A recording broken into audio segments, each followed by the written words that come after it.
आज मैं आपके सामने भारत की आजादी के सबसे बड़े नायकों में से एक शहीद ए आजम सरदार भगत सिंह पर अपने विचार प्रस्तुत करने जा रहा हूं। साथियों, इतिहास गवाह है कि हर दौर में कुछ ऐसे लोग पैदा होते हैं जो अपनी जिंदगी को किसी बड़े मकसद के लिए समर्पित कर देते हैं। सरदार भगत सिंह भी उन्हीं महान आत्माओं में से एक थे। वे मात्र 23 साल की उम्र में अमर हो गए। आज भी उनका नाम सुनते ही हमारे दिल में गर्व और आंखों में चमक आ जाती है। भगत सिंह का जन्म 28 सितंबर 1907 को पंजाब के बंगा गांव में हुआ। जब वे छोटे ही थे तब से उनके मन में देशभक्ति का बीज अंकुरित हो गया था। कहते हैं जब वे मात्र 12 वर्ष के थे तब उन्होंने जलियांवाला बाग हत्याकांड का भयानक दृश्य देखा। निर्दोष भारतीयों का खून देखकर उनका मन कांप गया और तभी उन्होंने निश्चय किया कि वे अपना जीवन देश की आजादी के लिए न्यौछावर करेंगे। भगत सिंह बहुत विद्वान और गहरी सोच रखने वाले व्यक्ति थे। उन्होंने इतिहास, राजनीति और समाज शास्त्र की गहन पढ़ाई की।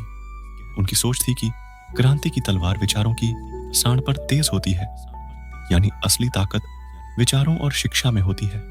वे मानते थे कि सिर्फ अंग्रेजों को भगाना ही काफी नहीं, बल्कि एक ऐसा समाज बनाना भी जरूरी है जहां सबको बराबरी मिले, कोई गरीब ना हो और सबको न्याय मिले। 1928 में लाला लाजपत राय की मौत ने उनके मन में आग भर दी। उन्होंने अंग्रेज अधिकारी सॉन्डर्स को मारकर अपने आक्रोश को प्रकट किया। 1929 में उन्होंने दिल्ली की सेंट्रल असेंबली में बम फेंका, लेकिन ध्यान रहे वह बम किसी को मारने के लिए नहीं था, बल्कि अंग्रेजी हुकूमत को जगाने के लिए था। उन्होंने खुद गिरफ्तारी दी और अदालत में अपने विचारों को खुलकर रखा। उन्होंने स्पष्ट कहा था, व्यक्तियों को कुचलकर विचारों को नहीं मारा जा सकता। आखिरकार 23 मार्च 1931 को भगत सिंह, सुखदेव और राजगुरु को फांसी दी गई। उस दिन पूरी भारत भूमि रो पड़ी।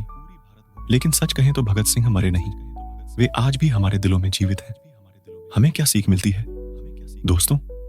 सरदार भगत सिंह हमें यह सिखाते हैं कि देश के लिए बड़ा सोचो, निस्वार्थ सोचो, मेहनत और शिक्षा से अपने विचारों को मजबूत बनाओ, सही समय पर सही कदम उठाने का साहस रखो और सबसे जरूरी, जिंदगी छोटी हो या लंबी, हमें इसे महान कामों में लगाना चाहिए। आज जब हम आजाद भारत में सांस ले रहे हैं, हमें यह याद रखना होगा कि यह आजादी हमें आसानी से नहीं मिली। यह शहीदों के खून से लिखी गई कहानी है। आइए हम प्रण लें कि भगत सिंह के विचारों को सिर्फ किताबों तक सीमित नहीं रखेंगे, बल्कि उन्हें अपने जीवन में अपनाएंगे। हम मेहनत करेंगे, सच्चाई के रास्ते पर चलेंगे और अपने काम से देश का नाम रोशन करेंगे। शहीदों की चिता पर लगेंगे हर बरस मेले, वतन पर मिटने वालों का यही बाकी निशान होगा। जय हिंद, वंदे मातरम।